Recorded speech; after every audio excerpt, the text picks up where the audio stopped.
Chers frères et sœurs, chers amis, bonjour et bienvenue sur notre plateforme Dis-le au monde pour une nouvelle capsule intitulée Une puissance pour ceux qui sont sauvés. La leçon de ce aujourd'hui est vraiment riche, mais avant d'entrer au cœur même de cette leçon, prions le Seigneur. Dieu de grâce, Dieu de bonté, comment ne pas te louer? Comment ne pas te remercier pour ton amour et ta grâce envers nous? Nous allons étudier cette parole. Sois avec nous au nom de Jésus.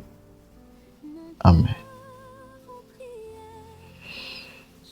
Mes frères et sœurs, le titre « Une puissance pour ceux qui sont sauvés ».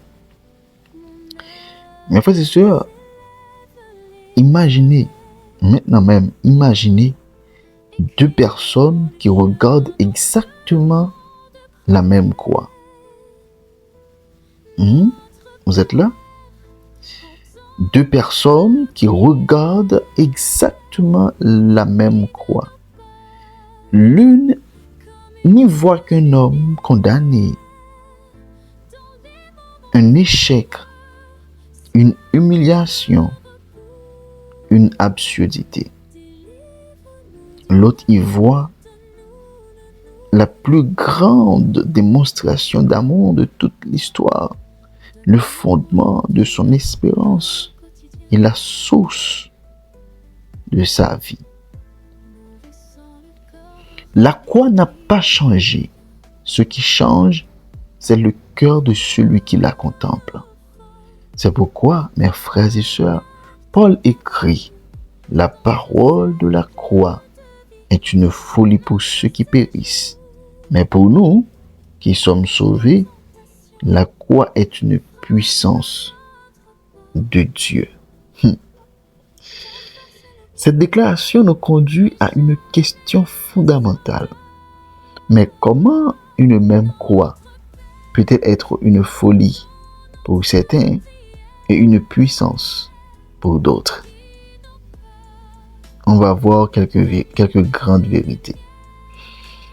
La première grande vérité, c'est que la croix révèle l'état du cœur humain. La croix ne change pas seulement notre destinée, mais la croix ne change pas seulement notre façon de voir les choses, mais la croix révèle notre condition spirituelle. La croix agit comme un miroir. D'accord? La croix agit comme un miroir.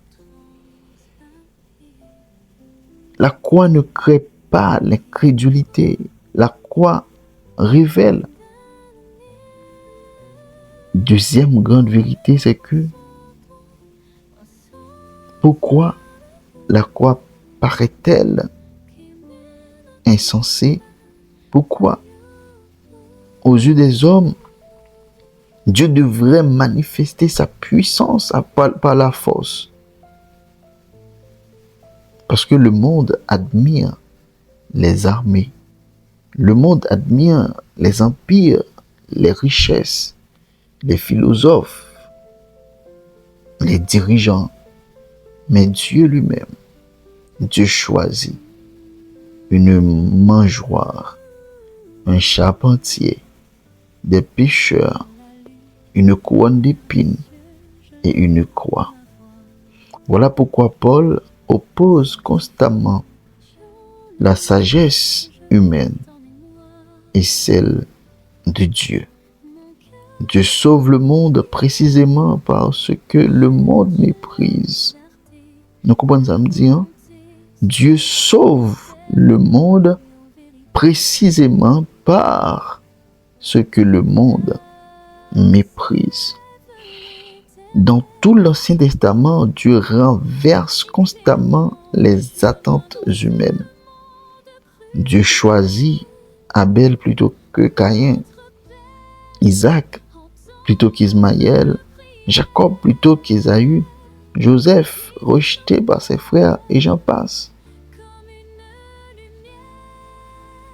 La croix est donc le sommet d'un principe biblique présent depuis la Genèse. Dieu accomplit toujours ses plus grandes œuvres parce que le monde considère comme faible. Dieu accomplit toujours ses plus grandes œuvres parce que le monde considère comme faible. Selon Colossiens 1er verset 20, Paul affirme que Jésus a fait la paix par le sang de sa croix. Remarquons bien, mes frères et sœurs, ce n'est pas notre repentance qui produit la paix. Ce n'est pas notre obéissance, ce n'est pas notre fidélité. La paix commence toujours à la croix. Notre obéissance est la conséquence de cette paix. Jamais sa cause. Selon 1 Pierre 2, verset 24, Pierre écrit, il a porté lui-même nos péchés dans son corps sur le bois. Ici, il ne s'agit pas seulement du pardon. Le texte continue pour dire que, afin que mort au Christ, nous vivions pour la justice. C'est que, mes frères et sœurs, il y a une chose à ne pas oublier. La croix ne fait pas uniquement disparaître la culpabilité, non. Elle détruit également la domination du péché. Autrement dit, la croix pardonne, mais elle transforme aussi. Eh bien, mes frères et sœurs, Paul utilise le mot grec apolimie. Ce mot signifie périr, mais aussi se détruire soi-même. Est-ce que nous avons une nuance qui gagne? C'est que les perdus ne sont pas des victimes d'un Dieu cruel. C'est que les perdus récoltent les conséquences de leur propre choix. Dieu ne crée pas leur destruction, mais Dieu confirme finalement ce qu'ils ont librement choisi. C'est exactement le même principe que l'on retrouve dans Romains 1er, où Dieu les a livrés aux conséquences de leur décision. Ainsi, le jugement est aussi un acte de respect de la liberté humaine. Mes frères et sœurs, mes chers amis, la croix est une puissance. La croix est une puissance. Et ayons pensée profonde encore. Pourquoi Paul dit-il pour nous qui sommes sauvés? Pour qui ça? Parce que ici, c'est au présent que mais c'est parce que le salut gagne 3 dimensions là-dedans.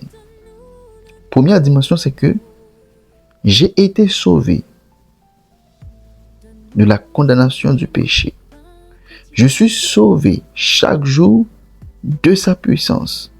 Je serai sauvé lors du retour du Christ, de sa présence même. Ainsi, le salut n'est pas seulement un événement passé, mais c'est une expérience quotidienne. Chaque jour, Dieu continue d'exercer sa puissance dans la vie du croyant. Comment appliquer toute belle parole ça dans la vie, non, je dis. Eh bien, c'est que la puissance de Dieu n'est pas seulement visible lorsqu'un miracle se produit. Le plus grand miracle est lorsqu'un pécheur devient une nouvelle créature. Et rapidement, ça poussait à ouais, tous frères et sœurs qui quittaient l'église, qui abandonnaient la foi. Est-ce que nous songeons l'histoire de un homme qui était gagné 100 brebis, mais il était obligé de quitter 99 pour aller chercher cette qui était perdue.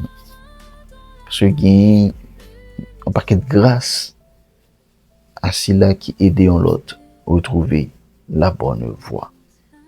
Mes frères et sœurs, nous étions là. C'était des amis, c'était frères, Guy Caleb. Rendez-vous, c'est pour demain encore, pour une autre capsule pareille.